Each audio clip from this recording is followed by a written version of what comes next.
Natrah, seorang gadis Belanda yang dibesarkan oleh keluarga Melayu, pada akhirnya balik ke pangkuan keluarga kandung secara paksa. Kat sini kita dengar bunyi macam biasa, tetapi di sebalik kisah ni penuh dengan kesedihan dan tragis.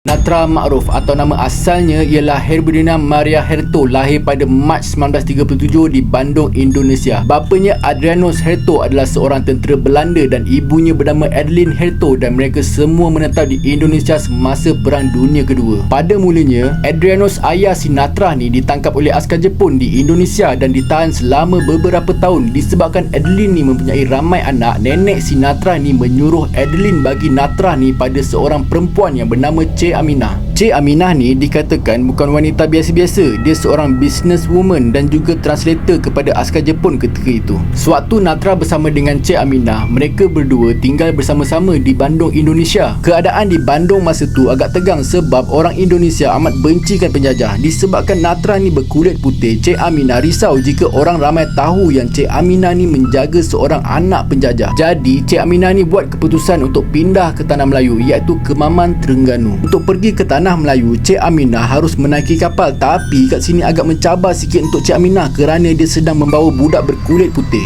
Disebabkan itu, Cik Aminah terpaksa botakkan rambut Natrah dan lumurkan minyak ke muka Natrah untuk menghilangkan identiti Natrah sebagai budak berkulit putih.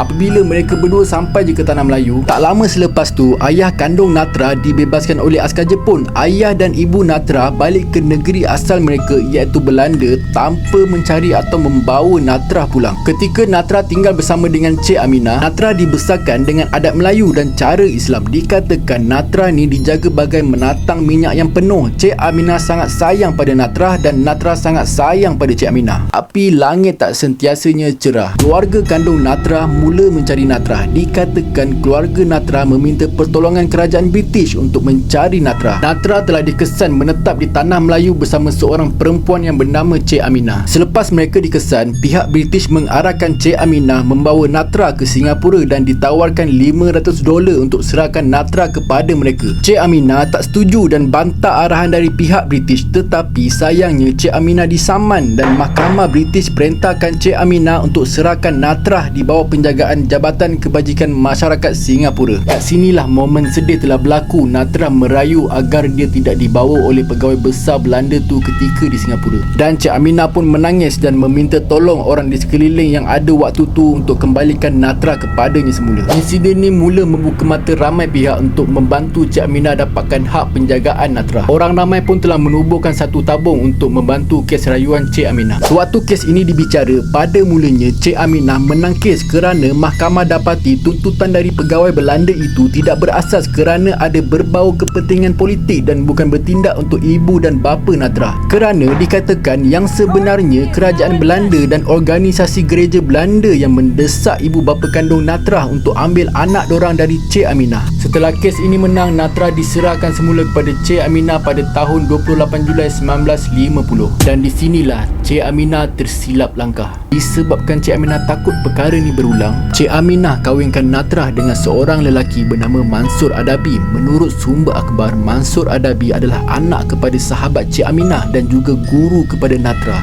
Dikatakan Mansur adalah cinta pertama Natrah, dan kesilapan Cik Aminah ialah mengawinkan Natrah dan Mansur di Singapura. Kerana waktu tu Singapura masih mengikut undang-undang British yang mana waktu tu perkahwinan bawah umur tidak dibenarkan. Maknanya kat sini guys, perkahwinan Natrah dengan Mansur ni tidak sah di bawah undang-undang British. Kat sinilah keluarga Natrah ambil kesempatan. Kali ni mak ayah Natrah sendiri yang datang fight untuk merampas Natrah semula. Pada 20 November 1950, hak penjagaan Natrah direbut kembali dan kemenangan berpihak pada keluarga kandung Natrah. Waktu tu Mansur terdiam, Cik Aminah pingsan dan Natrah menjerit kesedihan. Tetapi Cik Aminah tak give up. Pada 12 Disember, Cik Aminah sambung kes rayuan untuk mendapatkan kembali Natrah. Waktu tu isu Natrah ni tersebar luas seluruh negara. Orang ramai berkumpul di luar mahkamah untuk memberi sokongan moral pada Cik Aminah. Bukan sahaja tu, tetapi sebab sentimen agama apabila mereka dapat tahu Natrah dipaksa murtad. Benda ni jadi perhatian ramai sebab provokasi dari media barat mengatakan orang Melayu waktu tu ekstremis terhadap agama. sehingga memaksa seseorang masuk Islam secara paksa. Kemarahan orang Islam waktu tu membuak-buak apabila mereka menyebarkan gambar Natra tengah bersujud depan patung Virgin Mary. Ibarat kau tengah tengok orang Islam yang dipaksa untuk menyembah patung. Disebabkan perkara inilah rusuhan telah berlaku, seramai 18 orang mati dan 200 orang tercedera. Pada akhirnya Cik Aminah tidak berjaya mendapatkan Natra. Natra harus pulang ke pangkuan keluarganya, dan menurut hakim, keluarga Natra mempunyai hak untuk menentukan agama Natra. Natra harus convert agama ke Kristian dan tidak dibenarkan menganut agama Islam. Natra pulang ke Belanda, Cik Aminah pulang ke tanah Melayu. Okey guys, itu saja dari aku. Aku harap sangat korang enjoy dengan cerita tadi. Jika aku ada tersalah kata, aku minta maaf sangat-sangat, dan jangan lupa subscribe, komen dan juga like. Itu saja. Terima kasih dan Assalamualaikum.